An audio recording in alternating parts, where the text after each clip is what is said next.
আল্লাহ সুবহানাহু ওয়া তাআলা এই আয়াত দিয়ে ডেকেছিলেন ইহুদিদেরকে, নাসারাদেরকে, যারা বলেছিল উযাইর ইবনুল্লাহ, যারা বলেছিল মাসীহ ইবনুল্লাহ, যারা বলেছিল আল্লাহু সালিসু সালাসা, এমন ব্যক্তিদেরকে আল্লাহ বলছেন আফালা ইয়াতুবুনা ইলাল্লাহি ওয়া ইস্তাগফিরুনা।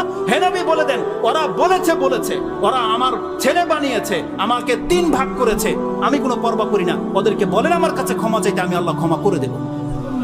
আফালা ইয়াতুবুনা ইলাল্লাহি ওয়া ইস্তাগফিরুনা সুম্মা দা ইলা তাওবাতিহি ওয়া মাগফিরাতিহি।